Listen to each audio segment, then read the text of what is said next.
IPhone 17 pro max versus iPhone 16 pro max இதில் எது பெஸ்ட்டான ஃபோனுன்றது தான் வந்து இந்த வீடியோவில் பார்க்க போகிறோம்.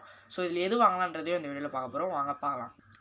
First camera quality. இதில் எது நல்லாயிருக்குன்னா 17 ப்ரோ மேக்ஸ் பேக் கேமரா 48 எம்பிலையும் அதாவது மெகா பிக்சல்லையும் ஃப்ரண்ட் கேமரா 24 மெகா பிக்சல்லையும் வந்து தந்திருக்காங்க. அடுத்து 16 ப்ரோ மேக்ஸ் பேக் கேமரா 48 எம்பிலையும் அதாவது மெகா பிக்சல்லையும் ஃப்ரண்ட் கேமரா 12 மெகா பிக்சல்லையும் தந்திருக்காங்க. அடுத்து பேட்ரி எம்ஏஹெச்சில் வந்து பார்த்தீங்கன்னா 5000 பேட்ரி எம்ஏஹெச் வந்துட்டு பார்த்தீங்கன்னா ஐஃபோன் 17 ப்ரோ மேக்ஸ் தந்திருக்காங்க. 4685 எம்ஏஹெச் வந்துட்டு பார்த்தீங்கன்னா ஐஃபோன் 16 ப்ரோ மேக்ஸ் தந்திருக்காங்க.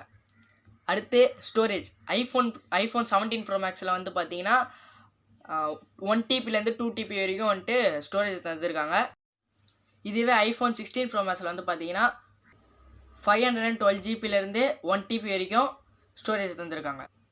ஸோ இதில் என்ன முக்கியமான விஷயம்னா நம்ம ஐஃபோன் 17 ப்ரோ மேக்ஸ்க்கு கேமரா பிளேட்ஸ்ன்னு சொல்லிட்டு ஒன்று கொடுத்துருக்காங்க. பிளாட்ஸ்ன்னு சொல்லிட்டு ஒன்று கொடுத்துருக்காங்க. ஸோ இதில் என்ன டிஃப்ரெண்ட்னா ஃப்ளாஷு மைக்ரோஃபோனு கேமராலாம் ஒரே இதில் கொடுத்துருப்பாங்க.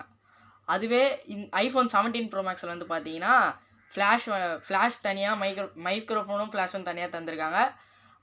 கேமரா 3மே தனியாக தந்திருக்காங்க. ஸோ அதோட பிளேயர் தான் வந்து பார்த்தீங்கன்னா கேமரா பிளாட். ஓகே, இதில் 1,44,000 கொடுத்து ஐஃபோன் 16 ப்ரோ மேக்ஸ் வாங்குறதுக்கு நீங்கள் 2 லட்ச ரூபா கொடுத்து ஐஃபோன் 17 ப்ரோ மேக்ஸை வாங்கிடலாம். இதே மாதிரி நிறைய வீடியோ பார்க்கணுன்னா நம்ம சேனல் சப்ஸ்கிரைப் பண்ணி வச்சுருங்க. தேங்க்ஸ் ஃபார் வாட்சிங். பை.